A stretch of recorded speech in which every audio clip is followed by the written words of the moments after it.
사도행전 2장 38절에서 39절까지의 말씀, 우리 짧으니까요, 우리 같이 한 목소리로 38절, 39절 같이 읽어봅시다. 38절, 39절 같이 읽겠습니다. 시작. 베드로가 이르되 너희가 회개하여 각각 예수 그리스도의 이름으로 세례를 받고 죄사함을 받으라. 그리하면 성령의 선물을 받으리니 이 약속은 너희와 너희 자녀와 모든 먼 데 사람 곧 주 우리 하나님이 얼마든지 부르시는 자들에게 하신 것이라 하고. 아멘. 우리 한 번 더, 우리 아이들이 있으니까 약간 천천히 다시 한번 38절 39절 읽어봅시다. 시작. 베드로가 이르되 너희가 회개하여 각각 예수 그리스도의 이름으로 세례를 받고 죄 사함을 받으라.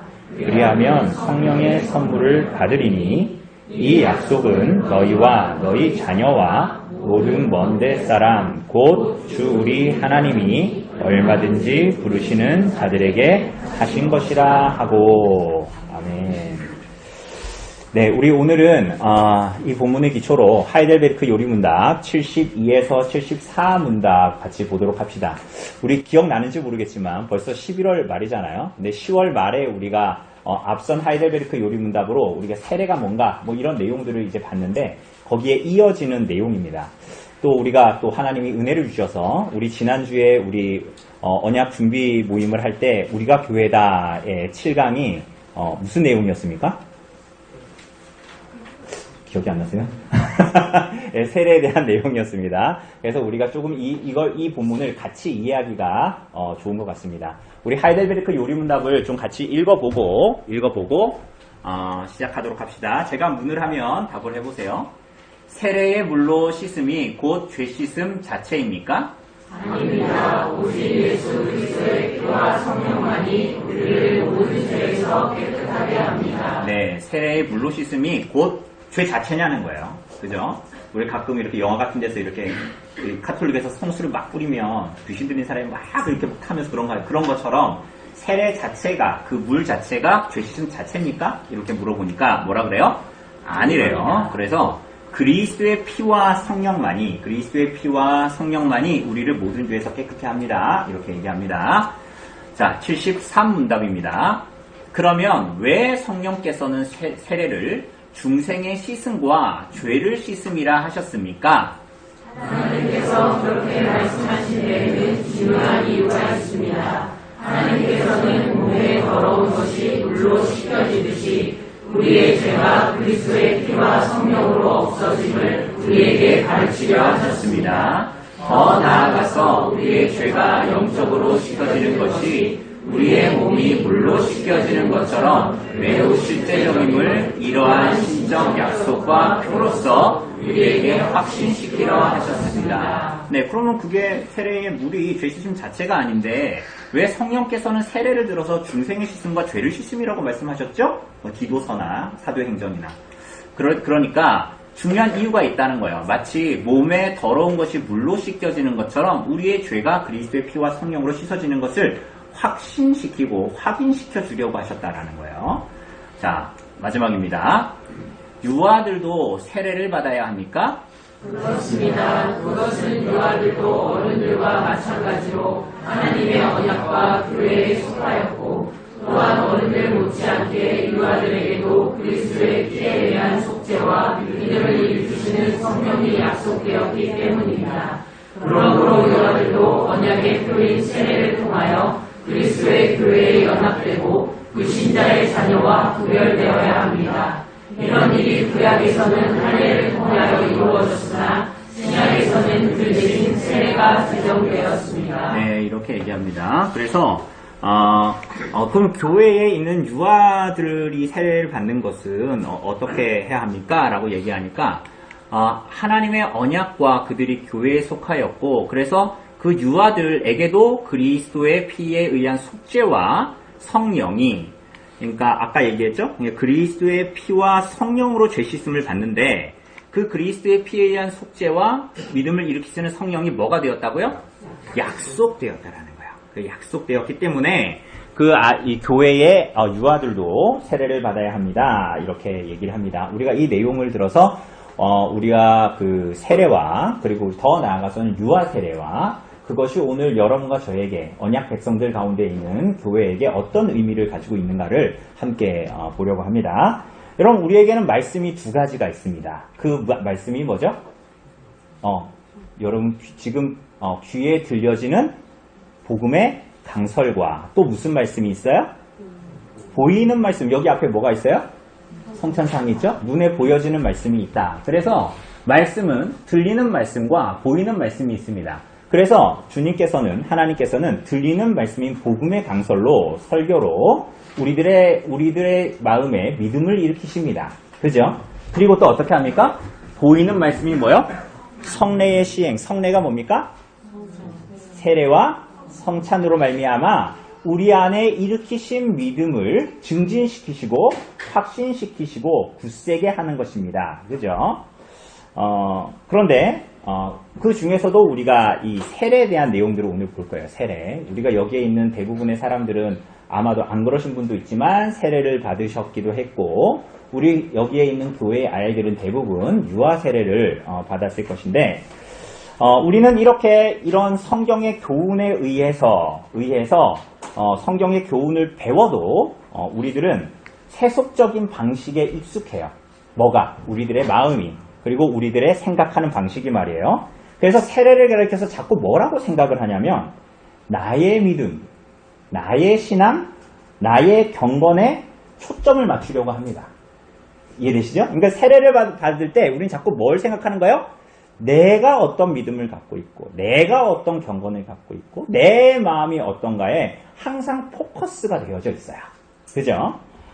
마치 언제는 자격이 되어서 우리가 세례를 받을 수 있는 것처럼 그러다가 인생 살아가다가 세례받은 이후에 믿음이 막 내가 원하는 기준에 내가 세례받을 때에 내가 생각했을 때 세례받을 때의 신앙의 기준에 떨어지면 대체 어떻게 하려고 우리들의 마음은 자꾸만 나에게 초점 지어진다라는 거예요. 그런데 우리가 그 언약 준비 모임을 하면서도 싱클레어 퍼거슨 목사님의 글을 통해서도 우리가 보았다시피 성경이 가리키는 모든 세례는 모든 같은 방향과 같은 사건을 가리키는데 그게 뭐예요? 나의 어떠함이 아니라 뭘 가리킨다 그랬어요? 그렇죠. 그리스도를 가리킨다 그랬습니다. 그죠? 세례는 여러분 자신의 믿음과 여러분 자신의 어떠함을 지시한다기보다는 첫 번째로는 누구를 가리킨 거예요? 예수 그리스도. 예수 그리스도의 뭐예요? 예수 그리스도의 우리의 죄를 위한 죽음과 우리들의 칭의와 영생을 위한 부활입니다. 그리스도의 죽음과 부활을 가리킵니다. 뭐가요? 세례가요. 여러분이 받은 세례가 여러분이 대단한 사람이라는 거 지금 얘기하는 게 아니라 1차적으로 그리스도께서 받으신 세례. 같이 읽어봅시다. 시작.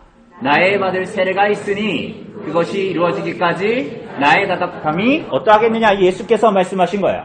그래서 이 세례가 가리키는 것은 모두 한 사건과 한 방향, 예수 그리스도의 우리의 죄를 위한 죽으심과 우리의 영생과 우리의 칭의를 위한 부활을 지시한다라는 거예요. 그런데 오늘날 많은 그리스도인들은 성경이 말하는 이러한 교훈에 붙들리지 않고 성례를 받으면서 세례와 성찬에 참여하면서도 거기에 담겨져 있는 언약과 교회에 대한 의미에 대해서는 무지하는 거야.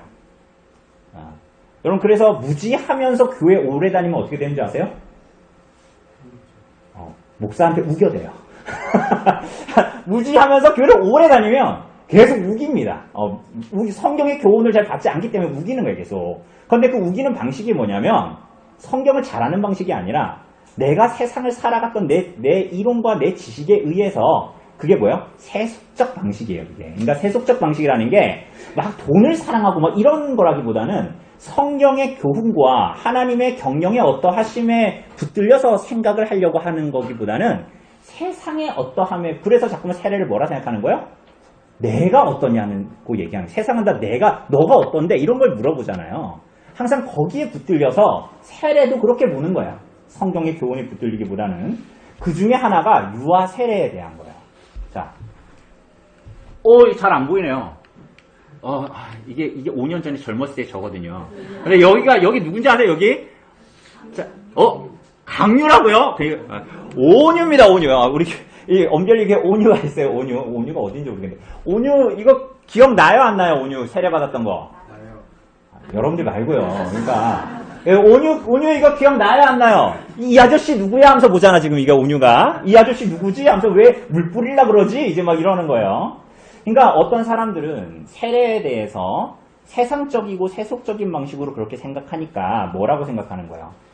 유아 세례를 받을 때 저 아이가 우리 시온이 유아 세례 받았다고 하던데 그러니까 저 아이는 세례를 줄 때 뭘 하나 기억하지도 못하고 자기 죄에 대한 고백도 하지 않는데 아무 의미가 없다. 그 심지어 어떤 아이들은 우리 애들도 다 유아 세례 받았는데 유아 세례 받고 다 큰 다음에 나중에 하는 얘기가 나 유아 세례 받았다고 우리 엄마 아빠가 얘기를 하는데 나 아무 의미를 찾을 수가 없고 유익이 없다. 그러니까 나는 나중에 애 나오면 유아 세례 받지 말게 해야 되겠다. 이런 세속적 생각을 하는 이게 세속적 생각이거든요. 성경이 뭐라고 말하는가에 대해서 무지한 거야. 성경을 이렇게 들고 다니면서 맨날 집에 가가지고 이제 오늘 예배 드리고 나서 이거 어떻게 할 겁니까? 여러분 이거 어떻게 할 거예요? 예? 집에 가가지고 어디인지 모르잖아요. 그리고 놓다가 일주일 동안 어디인지도 모르다가 주일 아침 되면 이렇게 해가지고 이거 뭐 하는 거예요 지금? 뭔지 털어가지고 오잖아요. 그러니까 성경에 대해서 무지하니까 성경에 대해서 무지하면 어떻게 되냐면 세속적 방식을 따라가는 거예요. 언제나 그래요. 성경을 가까이 하지 않으면 우리는 세속적 방식의 삶을 살아갈 수밖에 없어요. 돈을 사랑하고 뭐 이런 거 아니에요. 하나님의 교훈과 뜻에서 멀리 한 삶을 세상의 방식과 가치를 쫓아간단 말이에요. 자, 여러분 어떻게 생각하세요? 아이들은 정말로 믿음을 고백하지도 않았는데 유아 세례를 받을 필요가 있을까요? 이렇게 주장하는 사람들이 있단 말이에요. 근데 여기엔 두 가지의 오류가 있습니다. 그게 뭐냐 하면 성경이 말하는 믿음을, 성경이 말하는 신앙을 철저히 개인주의적으로 바라보는 거예요.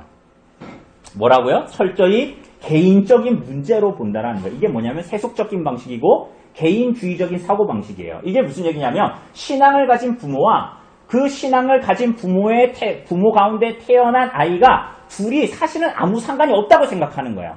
세상은 뭐라 그래요? 나는 나고 너는 너야. 나의 신앙은 나의 신앙이고 너의 신앙은 너의 신앙이야. 가끔 교회 다니는데 부부 가운데서 가끔 사이가 안 좋으면 주일날에 뭐라 그래요? 와이프가 당신 때문에 오늘 교회 못 가겠어. 이러잖아요. 그럼 남편이 뭐라 그래요? 아브라함처럼 아내를 사랑해야 되는데 뭐라 그래 남편도? 그래 가지마. 그럼 나는 내 신앙이고 넌 너 신앙이지. 이렇게 생각을 하는 거예요. 이게 부모의 신앙과 자녀의 신앙이 마치 개인주의적이고 세속적인 방식으로 아무런 상관이 없다고 생각하고 그 자녀가 내가 믿는 사람인데 내 자녀가 믿고 안 믿고는 그 자녀의 문제라고 생각을 하는 거예요. 이게 익숙한 세상적인 사고방식으로 생각을 하는 거예요. 누가요? 그리스도인들이 그렇다라는 거예요. 오늘 많은 그리스도인들이. 두 번째 오류는 뭐냐? 두 번째 오류는 체험이 신앙의 문제를 판단하는 절대적인 기준이라고 생각을 하는 거예요. 뭐가? 체험이요, 체험. 그래서 아까 좀 전에 얘기했잖아요. 자기가 체험하지 않은, 아까 온유 봤잖아요. 자기가 느끼고 자기가 깨닫고 자기가 체험하지 않은 것은 유익이 안 되고 오히려 해가 된다. 그래서 아무것도 모르는 유아 때에 자신이 세례받은 것은 자신이 사실은 체험하지 않은 것이기 때문에 무익하다. 이렇게 생각을 하는 거예요. 이게 이제 유아 세례에 대한 언약과 교회를 모르는 무지한 자들의 오류다라고 말하는 거예요. 여러분, 과연 그럴까요? 어떻게 생각하세요? 여러분, 정말로 성경은 뭘 가르칠까요? 부모의 신앙과 자녀의 신앙은 정말 아무런 관계가 없을까요? 세례를 반드시 무언가가 체험되어야 그 세례가 유익한 걸까요? 신앙 문제를 판단하는 기준은 정말 자기 체험일까요? 자, 그 문제를 우리가 오늘 보도록 합시다. 우선 세례를 먼저 봐야 돼요. 자, 세례가 무엇이냐? 세례는 그리스도께서 직접 제정하신 것인데 그건 지상명령을 통해서 우리가 알 수 있죠. 마태복음 28장에 같이 읽어봅시다. 시작! 그러므로 너희는 가서 모든 민족을 제자로 삼아 아버지와 아들과 성령의 이름 속으로, 이름 안으로 세례를 베풀고, 세례는 그리스도께서 제정하신 것입니다. 그죠? 그리고 그리스도께서는 이 세례에서 우리의 죄를 씻으신다고 하셨어요. 뭐라고요? 세례에서 우리의 뭘 씻으신다고요? 죄를 씻으신다고요. 사도행전에 보면 읽어봅시다. 시작! 이제는 왜 주저하느냐? 일어나 주의 이름을 불러 세례를 받고 너의 죄를 씻으라 라고 이야기합니다. 자, 그래서 이 세례에서 우리의 죄를 씻으신다라고 약속하셨습니다. 그러나 세례의 무리, 세례의 의식 자체가 어떤 신비한 능력을 가지고 있는 것은 아니에요. 그죠? 그래서 정말 우리를 씻기는 것은 아까 우리가 처음에 72문답에서 본 것처럼 오직 그리스도의 피와 성령입니다. 뭐라고요? 우리의 죄를 씻는 것은 세례 의식 자체나 물이 아니라, 야, 그럴 거면 여러분 요단강에 가서 이스라엘 요단강에 가가지고 요단 강물을 떠와가지고 하는 게 제일 낫지 않겠어요? 근데 물이나 그 의식 자체가 우리의 죄를 씻는 게 아니라 그리스도의 피와 성령으로 말미암아서만 우리의 죄가 씻긴다라는 거예요. 그럼 우리는 궁금합니다. 뭐가 궁금해요? 물로 하는 세례가 죄를 씻어내지 못할까? 왜 물로 죄를 씻어내지 못할까요? 여러분, 왜 물로 죄를 씻어내지 못해요? 자꾸만 남편과 아내가 싸우면 가끔 남편들이 이렇게 화 풀고 싶잖아요. 자기가 불편하니까. 지가 불편하니까 뭐 해요, 자꾸? 뭐 해요? 자꾸 뭘 이렇게 돈을 주거나 뭘 이렇게 평소에 하지도 않는 걸 뭘 사와가지고 이렇게 주면은 될 거라고 생각하잖아요. 근데 왜 안 돼요?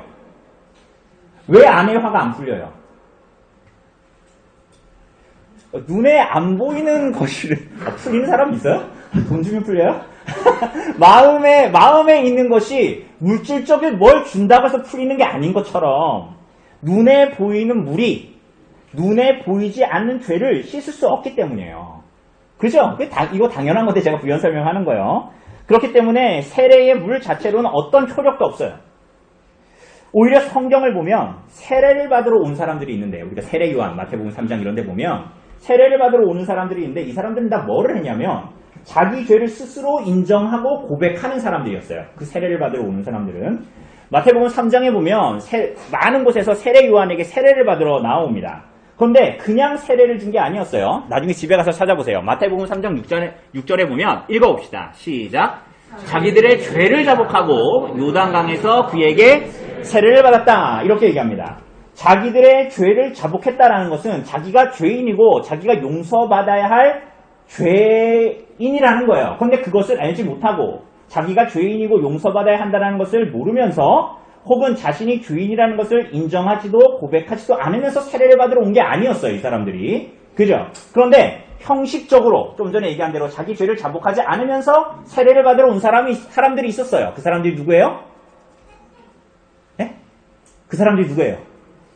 바리새인과 서기관들, 당시의 종교 지도자들이었어요. 그 사람들은 자기 죄를 인정하지도 고백하지도 않으면서 세례에 참여하라고 했어요. 그러자 세례 요한이 그들에게 뭐라 그랬어요? 뭐라 그래요? 거룩한 주일에 욕이 나오죠. 독사의 새끼들아, 독사의 자식들아, 누가 너희를 가르쳐 임박한 진노를 피하라 하더냐? 그러므로 어디에? 회개에 합당한 열매를 맺어야지. 속으로 아브라함이 우리 조상이라고 생각하지 마라. 사실은 회개에 합당한 열매를 너의 삶에서 맺지도 않으면서 난 구원받았지, 난 오늘 죽어도 천국 갈 거야, 난 아브라함의 자손이야, 그렇게 생각하지 말라라는 거야. 그래서 세례를 받는 사람들은 다 죄를 자복하는 사람들이었고, 그래서 그 죄를 자복하고 나와 세례를 받는 사람들은 자기 죄를 인정하고 고백하며 나온 사람들에게 세례에 합당한 열매를 맺으라. 그게 세례에 합당한 것이다. 이렇게 얘기합니다. 그래서 보면 세례 요한이 이렇게 얘기해요. 옷 2벌 있는 자는 옷 없는 자에게 나눠줄 것이요 먹을 것이 있는 자도 그렇게 해라. 그리고 세리들에게는 뭐라 그래요? 부과된 것 외에는 거두지 말라. 군인들에게는 뭐라 그래요? 사람에게서 강탈하지 말고 거짓으로 고발하지 말고 받는 금료로 족한 줄을 알라. 이렇게 얘기합니다. 그러니까 이 세례는 자기 죄를 자복한 사람들, 그죠? 그래서 회개에 합당한 열매를 맺는 사람들이 세례를 받는 거예요. 자, 그러면 우리는 궁금합니다. 73문답이 아까 말한 것처럼, 그러면 왜 세례를 중생의 씻음과 죄를 씻음이라고 성경은 말하나요? 라고 했을 때 우리가 사실 아까 문답에서 봤어요. 왜냐하면 그리스도의 피와 성령을 상징하는 도구로서 세례에서는 물이 사용되고 있는 거예요. 몸에 더러운 것을 뭘로 씻어요? 물로 씻는 것처럼. 그래서 하나님이 주시는 약속의 보증과 표지로서 세례를 받는 사람들에게 그리스도 안에 있는 약속을 확신시키고자 함이었어요. 그죠? 물로 씻어지는 것처럼, 더러운 것이 씻어지는 것처럼 그 그리스도의 약속을 붙들도록 확신시키고자 함이었습니다. 그래서 세례 자체가 아니라, 다시 한번 얘기합니다. 세례 자체가 아니라 그리스도가 받으신 세례의 의미를 알고, 그래서 그리스도를 믿고 세례를 받는 자는 구원을 얻는 거야. 그래서 성경이 말하는 세례는 회개와 죄사함과 깊은 관련이 있고, 그리고 갈라디아서가 말하는 것처럼 세례를 받아 그리스도와 합하기 위하여 세례를 받은 자는 그리스도로 뭐 입었다고요? 옷 입었다라는 거예요. 이거는 무슨 의미예요? 그리스도의 뜻에 순종하는 삶. 아까 좀 전에 얘기했잖아요. 세리들은 부가하여 더 받지 말고 군인들은 강탈하지 말라. 그래서 그러한 방식으로 그리스도의 뜻에 순종하는 삶을 살아가려고 한다는 거예요. 누가요? 세례 받은 사람들이. 자, 여기까지 우리가 다 알잖아요. 그죠? 그러니까 이렇게 이제 우리가 내용을 다루고 나니까 여기서 문제가 생기는 거예요. 사람들은 대부분 여기까지만 생각을 하거든요. 그래, 맞는 얘기지. 목사님 오늘 맞는 얘기 안 해. 그런데 한편으로는 유아 세례를 보면 이렇게 생각을 할 수 있어요. 봐라. 그리스도가 받으신 세례의 의미를 알고 그리스도를 믿고 세례를 받는 자가 구원을 받는다. 회개한 자가 세례를 받고 그래서 그리스도와 연합되었으니 그리스도의 뜻을 따르는 회개한 삶을 사는 것이다. 그럼 유아 세례는 무슨 의미가 있냐는 거예요. 그럼 나중에 그냥 나이가 다 차고 자기가 이제 뭔가 자기 신앙 고백을 할 수 있는 그런 인지가 되는 나이에 세례를 받아야 하지 않는가? 73문답, 아까 마지막 문답이죠. 그게 이걸 물어보는 거예요. 세례가 죄 씻음 자체가 아니고 좀 전에 얘기했잖아요. 죄 씻음 자체가 아니라고. 그럴 거면 서기관이나 바리새인들이 다 죄 씻음을 받아야 될 거 아닙니까? 근데 그게 아니고 그것 자체가 유아들에게 구원을 주는 게 아니라면 꼭 유아 세례를 받을 필요가 있을까요? 그거 그냥 눈 가리고 아웅하는 거 아닙니까? 종교의 행사가 아닙니까? 기독교의 행사가? 이렇게 얘기했을 때 우리가 이제 마지막 문답만 다룰 거예요. 이제 하이델베르크 요리 문답은 이 질문에 대해서 3가지 정도로 대답을 해요. 3가지 정도로 대답을 하는데 사실은 보고 나면 약간 기분이 나빠요. 왜 기분이 나쁘냐면 이게 이런 얘기거든요. 너는 아직도 너 믿는다고 하면서 너는 아직도 너가 믿어가지고 구원받는다고 생각하는구나. 너를 영원 전부터 택하시고 구원하시겠다라는 하나님의 은혜의 언약을 아직도 잘 모르고 믿지 않으면서 교회 다니고 있구나. 약간 읽고 나면 기분이 나빠져요. 약간. 왜 그러냐 하면 3가지로 답하는데 그 의미가 뭐냐. 유아 세례에 대해서 얘기할 때 언약과 교회와 정체성을 얘기해요. 유아 세례에 대한 의미를. 자, 우리 한번 같이 읽어봅시다. 시작. 내가 내 언약을 나와 및 내 대대 후손 사이에 세워서 영원한 언약을 삼고 너와 내 후손의 하나님이 되리라. 창세기 17장에서 하나님은 아브라함과 언약을 맺으십니다. 근데 언약을 맺으실 때 아브라함 너하고만 언약을 맺을 거야. 이렇게 말씀하신 게 아니라 뭐라 그래요? 너와 너의 대대 모든 후손과 언약을 맺고 너와 너만이 아니라 너의 후손의 하나님이 될 거야. 무슨 말씀이에요? 하나님의 언약 백성들에게 주신 자녀들. 그 아이들이 비록 시온이와 같이 유아라고 해도 죄에 대한 인식이 없어서 죄를 자복하지 못하더라도 그들의 하나님이 되어주시겠다라는 거예요. 그래서 17장 이후에 9절에서 12절을 보면 그 아브라함 집안의 모든 남자들과 난지 8일이 된 아이들은 다 뭘 하는 거예요? 뭘 행해요? 할례를 행하는 거야. 할례를. 그죠? 왜요? 그 아이가 죄와 할례의 의미를 알까요? 모를까요? 난지 8일. 온유야 난지 8일이 기억이 나니? 안 나잖아요. 우리 모두 안 나잖아. 어떤 사람 자기가 뱃속에 있을 때가 기억이 난대. 저는 이해가 안 가는데 어쨌거나 난지 8일이 됐는데 그 죄와 죄의 의미와 구원의 의미를 모름에도 그 아이에게 할례를 베풀어서 하나님의 백성임을 공표하라는 거예요. 왜 그럴까요? 여러분들 유아 세례 받았잖아요. 근데 여러분 죄와 구원의 의미 모르잖아요. 근데 그 아이에게 왜 유아 세례를 줍니까? 왜 주죠?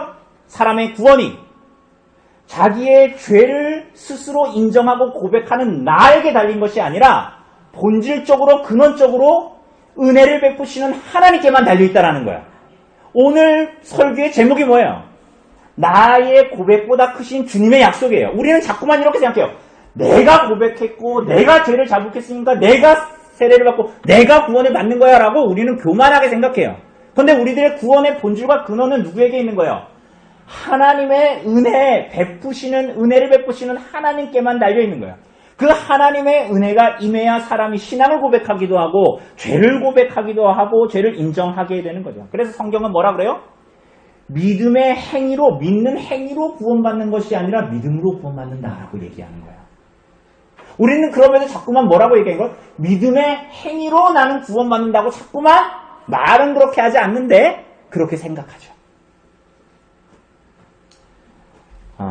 그럼에도 기억해야 합니다. 뭘 기억해야 돼요? 이런 얘기가 나오면 또 질문이 생기잖아요. 그러면 모든 유아들은 다 구원을 받는 건가요? 그럼 모든 유아들은 다 구원을 받을까요? 그렇지 않아요. 여러분, 할례는 아브라함의 자손들, 아브라함의 집안의 사람들에게 행해졌죠. 믿는 백성의 자녀에게만 행해지는 거예요. 당연하죠. 부모가 믿지 않는데 유아세례 받는 사람 있어요, 없어요? 여러분 주변에 부모가 교회 안 다니는데 유아세례 받게 하는 사람 있어요? 데리고 오세요, 그러면. 네, 여러분 일반적으로 믿는 사람의 집안이어야지 할례를 주고 믿는 사람의 집안이어야지 유아세례를 주잖아요. 믿지 않는 자들이나 믿지 않는 자들의 후손의 하나님이 되시겠다고 말씀하신 게 아니에요. 구약의 할례나 신약에서 유아에게 세례를 베푸는 것은 모두 그 자녀들이 하나님의 언약에 속해 있고 하나님의 교회에 속하기 때문에 주는 거예요. 그럼에도 오늘날 많은 그리스도인들은 오랜 시간 교회를 다니고 오랜 시간 성경을 붙들고 있으면서도 언약 공동체인 교회를 알지 못하고 그리스도로 말미암은 언약과 하나님의 은혜의 신실하심을 몰라서 하나님의 역사를 일하심을 자꾸만 오해하는 거예요. 자, 또 다른 의미가 있어요. 또 다른 의미는 뭐냐면 이거 할례인데 또 다른 의미는 뭐냐면 죄로부터의 구속과 성령이 성인들에게만 약속된 것이 아니라 유아들에게도 약속되었다라는 거야. 제가 지금 뭐라 그랬어요? 죄로부터의 구속과 성령이 누구에게? 오늘 성인들에게만 약속된 게 아니라 그 교회에 믿는 가정에 아이들에게도 유아들에게도 약속됐다라는 거예요. 자, 읽어봅시다. 시작. 너희가 회개하여 각각 예수 그리스도의 이름으로 세례를 받고 죄사함을 받으라. 그리하면 성령을 선물로 받으리니 이 약속은 너희와 너희 자녀와 여기까지만 읽읍시다. 너희와 너희 자녀와 모든 자들에게 그 하나님의 백성들에게 약속되었다라는 거예요. 하나님의 약속이 그들에게도 있다, 아이들에게도 있다라는 거예요. 저기 시온이 아버지가 뒤에 아이 안고 막 있잖아요. 근데 시온이가 이렇게 있다가 아버지 저 잠깐 저 화장실 좀 큰 겁니다. 저 갔다 올게요. 하고 가요? 가요 안 가요? 아기들 그렇게 안 하잖아요. 깐난 아이들은 어떻게 해요? 똥오줌을 못 가리고 말도 제대로 못하고 상황을 제대로 판단하지 못해도 그 아이를 하나의 인격체로 존중하죠. 뱃속에 있을 때도 그렇죠. 왜요? 그 아이가 때가 되면 그 모든 것을 할 것인데 나타나지 않았을 뿐이죠. 맞습니까? 믿는 이들의 자녀도 마찬가지라는 거예요. 그 아이가 너무나 어려서 신앙 고백과 죄의 자복이 없어도 하나님의 자녀에 속했다라는 거예요. 구원받은 가정의 유아들이 성장해서 때가 되면 그리스도의 피 흘리신 구속에 붙들려서 그리스도를 향한 신앙을 고백하고 죄를 인정하고 고백하며 회개한 삶을 살 것인데 그 근거가 뭐예요? 그 유아들에게도 주어진 약속이에요. 근데 그 약속을 누가 하셨다는 게 중요해요. 오늘 우리가 예배드리기 전에 예배드릴 때 찬송했잖아요. 오 신실하신 주 내 아버지여.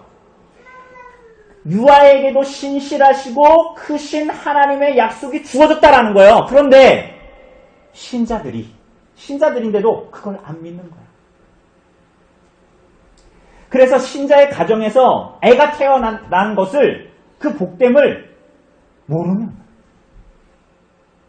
때로는 내가 신자의 가정에 아이가 태어나면 하나님의 백성으로서 주시는 것인데 이런 생각 안 하지. 그래서 어떻게 해요? 내가 신자로서 믿는 자와 결혼을 했는데 우리가 좀 요즘에 돈도 없고 돈도 쪼들리고 좀 미래도 어둡고 내가 살았던 과거의 삶을 생각해보면 별로 이렇게 아이가 살아가는 세상은 별로 좋지 않으니까 아이는 낳지 말아야지. 하나님의 백성들을 그리스도로 말미암아 부르신 그 약속이, 그 복됨을 알지를 못하고 쥐지를 못하니까 믿는다고 말하면서도 하나님의 약속을 믿지를 않는 거야. 누가? 믿는 부모도 그걸 안 믿는 거예요. 그러니까 이 가정에 이 하나님의 백성인 한 아이를 주신 것을 불신자가 다를 바 없이 생각을 하는 거예요.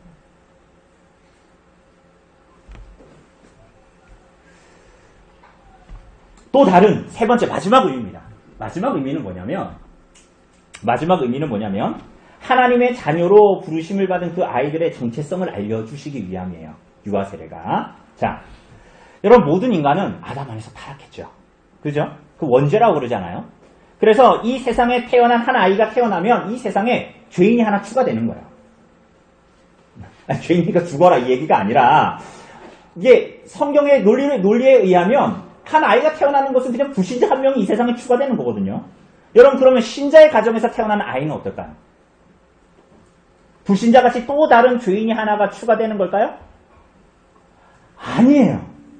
여러분 이게 하나님의 약속에 붙들린 복됨이에요. 뭐냐면 그들도 믿는 부모와 같이 하나님의 구속하시는 언약에 속했기 때문에 그리스도의 몸인 교회에 연합되어 있는 거예요. 그래서 그 교회의 아이들은 불신자의 아이들과 구별되어야 하는 거예요. 그런데 그 표가 뭐예요? 그 불신자의 불신앙하는 아이들과 사람들과 구별되는 표가 뭐라는 거예요? 세례입니다. 세례. 오늘 이 말씀들을 좀 적용하면서 끝냈으면 좋겠어요. 여러분 오늘 이곳에 모인 우리 아이들, 오늘 사실은 내용은 이름은 어린이 설교인데 사실 내용은 어린이 설교라고 보기에는 우리 모두 다 받을 수 있는 진리인데 우리 아이들 특별히 오늘 이 시간에 조금 목사님 집중해 주세요. 지금 여기에 모여 있는 대부분의 아이들은 믿는 가정에서 태어난 아이들이죠. 시온이부터 시작해서 우리 예선이에 이르기까지 믿는 가정에서 태어난 아이들이에요. 근데 아이들이 대부분 보면 어렸을 때는 잘 지내는 것 같고 엄마 아빠의 말에 잘 순종하는 것 같고 목사의 말에도 잘 순종하는 것 같다가 질풍노도기를 거치면서 이 아이들이 점차 마음에 어떤 마음이 드냐면 교회에 오는 것을 믿는 가정에 있는 것을 굉장히 싫어하고 괴로워하기 시작합니다. 그러면서 이런 생각을 해요. 내가 안 믿는 집안에 태어났으면 안 믿는 집안에 이재용의 아들로 태어났으면 막 괴롭게 공상에 막 빠지는 거예요. 왜? 자기 믿는 주일이 막 다가오고 있으니까 막 교회 가야 돼. 심지어 우리 아이들은 집이 교회당이고 교회당이 집인 애들이잖아요. 막 주일이 오면 막 목사도 아닌데 막 긴장을 하고 어떻게 해야 될지를 모르고 막 그런 공상에 빠져서 그래서 때로는 질풍노도기를 거치면서 부모에게 못되게 굴고 나 교회 안 가겠어요 라고 말하고 싶은데 그렇게 말을 하면 밥을 안 줄 것 같고 내가 저 평이 집에서 자야 될 것 같고 내쫓을 것 같으니까 부모님이 그렇게 하지는 못하겠고 그러니까 어떻게 하냐면 최고의 반항이 뭐냐면 신앙에 대해서 무관심한 거예요. 무관심하죠. 무심하죠. 그래서 교회 오면 뭐예요? 표정이 어때요? 여러분들 같아요. 여러분들 졸릴 때 표정 있잖아요. 그 표정으로 교회 10시부터 5시까지 계속 그렇게 하는 거예요. 왜 그렇게 있어요? 반항은 못하겠고 내가 고등학교 졸업만 해봐라 내가 있어. 내 마음대로 살 거야 막 이러면서 그런 마음 막 가지고 있는 거예요. 무심해. 여러분 그러나 기억하세요. 시온이 울지 말고 목사님 말을 기억해야 돼. 시온이부터 예선이까지 모두 다 기억하세요. 지금 이 세상에 무엇으로도 얻지 못한 복을 그냥 여러분들은 타고난 사람들이에요. 어떤 사람들은 아까도 얘기했듯이 내가 부잣집에서 태어났다면 이재용의 아들로 태어났다면 하고 생각할 수 있어요. 왜 나는 믿는 집안에 그것도 하면 안 되는 것이 많은 신앙이 있는 집안에 그것도 그리스도를 매우 사랑하는 집안에 태어나서 내가 학교에 있는 내 친구들처럼 내 마음대로 살지 못하는가. 망령된 생각이에요. 그게 바로. 여러분 그러나 기억하세요. 여러분은 무엇으로도 얻을 수 없는 그리스도 안에 있는 영원한 약속과 복을 소유한 자들이에요. 태어나면서부터. 여러분 태어나면서부터. 여러분 그것은 세상에 이재용의 돈을 줘도 얻을 수가 없어요. 여러분 일생을 찾아 헤맨다고 해도 찾아질 수도 없고요. 얻고자 해도 얻을 수가 없는 거예요. 영원 전에 택하신 하나님의 은혜 때문에 그런 건데 영원전에 택하신 은혜를 잊지 않으면 그 무엇으로도 얻는 것이 불가능한 것이 여러분이 받은 약속과 복입니다. 하나님 안에 있는 복 받은 줄 아십시오. 여러분 복 받은 줄 아세요. 예선아 복 받은 줄 알아야 돼. 나다나 복 받은 줄 알아야 된다. 그죠? 뭐라 그러는 게 아니라 복 받은 줄 알아야 된다고. 그러니까 여러분은 그래서 신명기가 말하는 대로 들어가도 복을 받고 나가도 복을 받는다라는 것이 예수 믿으면 다 잘 되나 보다 이게 아니라 본질적으로 하나님의 약속과 복으로 말미암아 주어진 자이기 때문에 바울이 말한 것처럼 내가 부유한에 처할 줄도 있고 가난한에 처할 줄도 있어. 나는 건강할 수도 있고 막 수술을 몇 번 받고 약해질 수도 있단 말이에요. 근데 그게 내가 주님의 약속과 복에서 나를 끊을 수 있는 게 아무것도 없어요. 여러분 그러니까 그 사람은 나가도 복을 받고 들어가도 복을 받는다라는 얘기지. 예수 믿으면 여러분 좋은 직장 가고 좋은 대학 가서 잘 살고 건강하고 그런 얘기를 하는 게 아니란 말이에요. 그거보다 훨씬 더 뛰어난 복이에요. 근원적인 복이고 무엇도 뺏을 수도 없는 복이죠. 그 복을 받은 사람들이 오늘 이곳에 있는 언약의 교회의 아이들이에요. 여러분의 믿는 부모님들을 통해서 여러분을 부르신 거예요. 그러니까 부모님 예수 믿어가지고 내가 어쩔 수 없이 교회 다녔다고 표정을 그렇게 일그러뜨릴 필요가 없는 거예요. 후회할 일을 하는 거예요, 그게.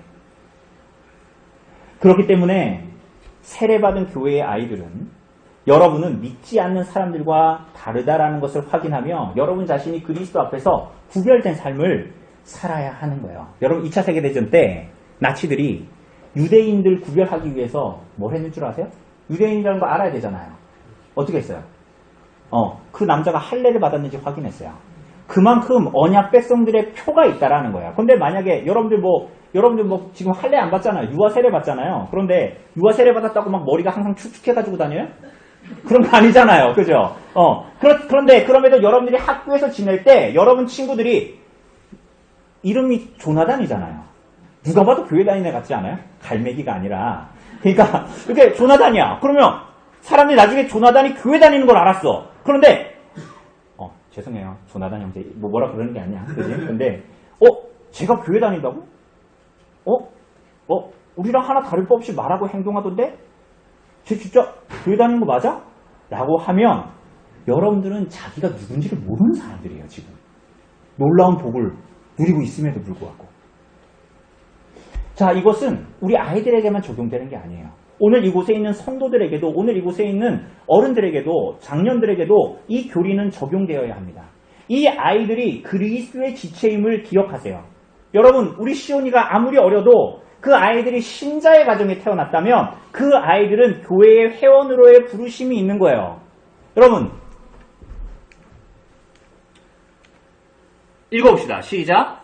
그 어린아이들을 불러 가까이 하시고 이르시되 어린아이들이 내게 오는 것을 용납하고 금하지 말라. 하나님의 나라가 이런 자의 것이니라. 물론 이 예수님의 일차적인 말씀은 뭐예요? 어린아이가 그 부모를 의존하는 것 같이 하나님을 의존하는 자가 하나님의 나라에 속한 자이다. 이런 얘기겠죠. 그러나 동시에 어린아이들이 신자의 가정에 있는 모든 어린아이들이 이 아이가 구원을 받을지 안 받을지 나도 잘 모르겠어가 아니라 교회의 회원으로 근본적인 부르심을 받은 자들이라는 거예요. 그래서 아이들을 교회에 오면 아이들이 도외시하거나 아이들을 내몰거나 그렇게 하는 것이 아니라 가까이 하고 그 아이들을 위해서 심지어 여러분 기도해 주어야 해요. 왜? 그 아이들은 우리의 지체들이에요. 우리 군기영 집사님 아이들 오면 아이들하고 인사할 때 뭐라고 하시는 줄 알아요? 여러분 그런 인사하면 뭐죠? 그래 잘 지냈어 하고 가죠. 우리 군기영 집사님 뭐라고 하잖아요? 사랑해 이래요.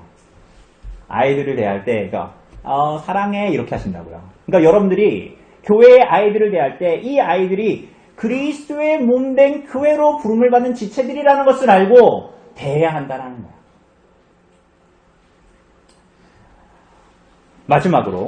마지막으로 더 나아가서 부모들은 이 아이들에 대한 강력한 의무를 하나님께 요청받은 것입니다. 유아 세례를 받게 하는 것으로 부모의 의무가 끝난 것이 아니에요. 그 아이가 불신자의 아이와 다르다라는 것을 의미하기 때문에 이 아이들은 실제로 다르게 키워야 해요. 이게 무슨 얘기냐면 세상의 학문과 세상의 가치와 세상의 방식이 아니라 실제로 이 아이들이 하나님의 말씀의 교훈과 뜻에 의해서 가르쳐야 해요. 믿음을 누가 주십니까? 믿음을 누가 주세요? 하나님이 주시죠. 그렇죠? 그러나 그들로 말씀을 읽게 하고 말씀을 읽는 습관을 갖게 하고 말씀을 듣게 하고 말씀을 바르게 듣게 하고 성경적인 가치와 삶을 심어주는 것은 부모의 신성한 의무예요. 무슨 의무라고요? 여러분, 신성한 의무예요. 신앙의 내용을 아이에게 가르치고 신앙의 본을 가르치고 신앙 성장의 환경을 만들어주는 것은 부모된 자들의 신성한 의무라고요. 더 나아가서 이것은 세상적인 방식의 교육의 의미, 나 교육을 잘해야지. 나도 교회 다니지만. 그러면서 교육적인 의미를 의미하는 것이 아니라 우리들의 실존이며 실제이기 때문에 그렇게 해야 되는 거예요.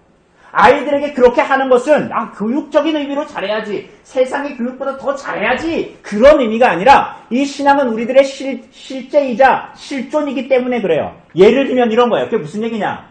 여러분의 아이들이 어렸을 때 죽었다고 합시다. 그런데 그 아이들은 자기 말로 신앙을 고백하지 않았기 때문에 불신자와 같이 지옥에 갔을까요? 그렇지 않아요. 이 아이들은 그리스도 안에 약속을 가진 자들이에요. 아까 창세기 17장을 통해서 봤잖아요. 하나님이 주신 약속은 분명히 이루어져요.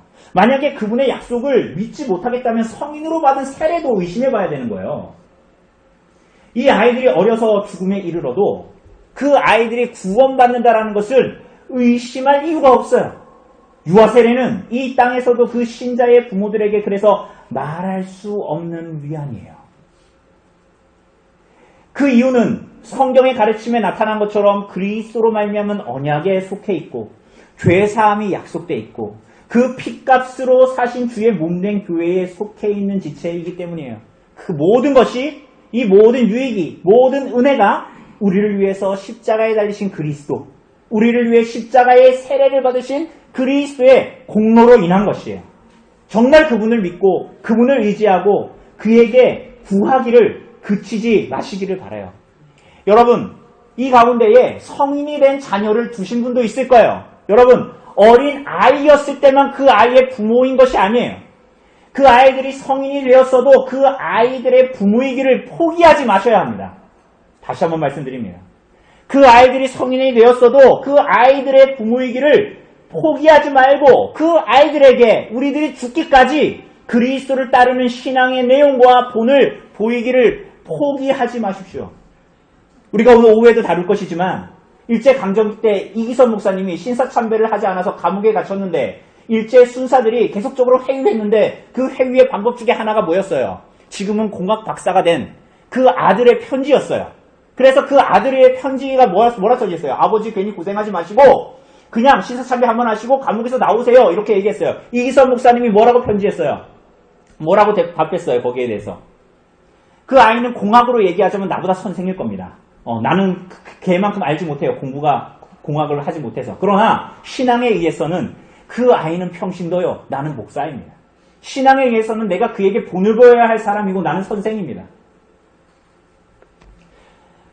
마지막까지, 죽음의 순간까지, 주님께서 우리를 데려가시는 그 순간까지 그 아이에게 부모이기를, 신앙의 부모이기를 포기하지 마시기를 바랍니다. 마지막으로, 정말 마지막이에요. 그럼에도 이곳에 있는 주님의 부모들에게 끝없는 위로가 되시는 그리스도를 바라보라고 요청드리고 싶습니다. 여러분이 어떤 상황에 아이들과 어떤 관계에 있건 아무 상관없이 우리의 유일한 위로가 되시는 그리스도를 바라보라고 요청드리고 싶어요. 왜 그렇죠? 여러분, 하나님께서 우리 가정에 아이를 주셨을 때, 우리 첫 아이를 주셨을 때 여러분 기분이 어땠어요? 기분이 마냥 좋았죠. 그리고 이 아이를 주셔서 감사했을 것입니다. 그죠? 그런데 마치 열왕기에 나오는 수냄 여인처럼 말이에요. 열왕기에 보면 엘리사와 수냄 여인이 나와요. 이야기가 나오죠. 그런데 이 여인에게 필요한 것이 무엇이냐라고 하니까 이 엘리사의 종인 게하시가 그의 남편은 늙었고 아이가 없습니다라고 얘기합니다. 그럼 1년 후에 너에게 아이가 생길 것이다 라고 말하니까 뭐라고 얘기하냐면 아이를 안을 것이다 라고 말하니까 농담이라고 주의 종이여 나를 속이지 말아달라고 이야기합니다. 그런데 아이가 없던 그 부부에게 뭐가 생겼어요? 아이가 생겼어요. 기분이 어땠을까요? 여러분들이 첫 아이를 가졌을 때 그 기분이 어땠을까요? 그런데 그 아이가 다 크기 전에 어떻게 됐어요? 하나님께서 그 아이를 데리고 가셨어요. 수넴 여인의 품에 누워있던 아기를 데리고 가셨단 말이에요. 어쩌면 그것이 오늘 이곳에 모인 우리 부모된 자들의 마음일지도 모르겠어요. 처음에 이 아이를 주셨을 때는 너무 좋고 너무 감사하고 세상에 주머니에 넣어도 될 만큼 너무나 귀여웠어요. 그런데 그 아이가 자라면서 점차로 어떤 아이가 돼요? 내 말 잘 듣던 아이가 아니라 점차로 이 아이가 어떤 아이가 돼요? 내가 잘 모르던 아이가 돼가는 것 같고. 이 아들이 원래 내 아들이었는데 내 아들이 아닌 뭔가 타인이 된 것 같고.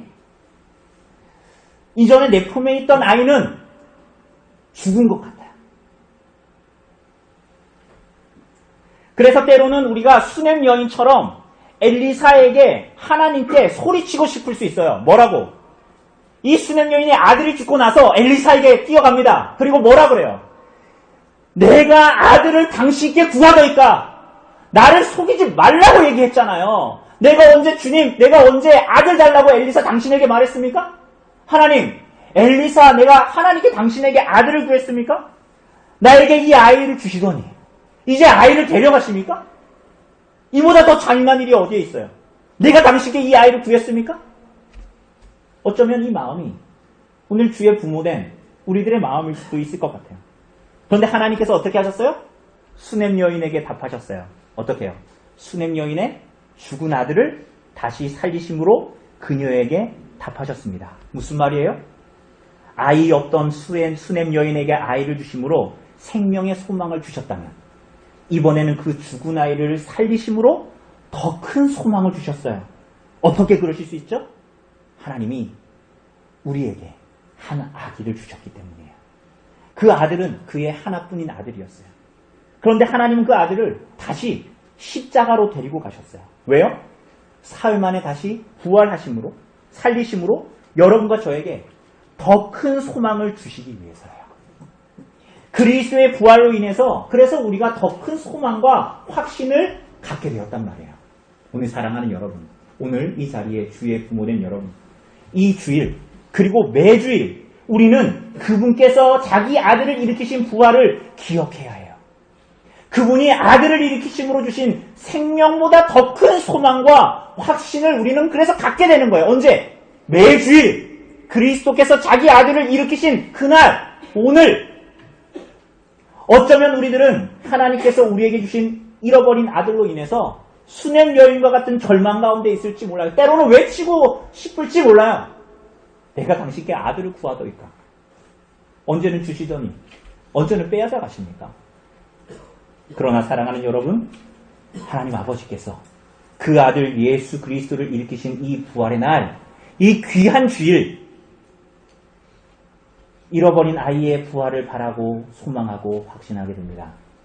오늘 사랑하는 여러분, 매 주일 그리스도를 바라봄으로, 그리스도를 의지함으로, 그리스도를 붙들므로 바라고 소망하고 확신하게 되는 거예요. 주의 약속을 붙들고 신실하신 주님을 바라보고 교회로 지어져 가기를, 그래서 포기하지 않는 것입니다.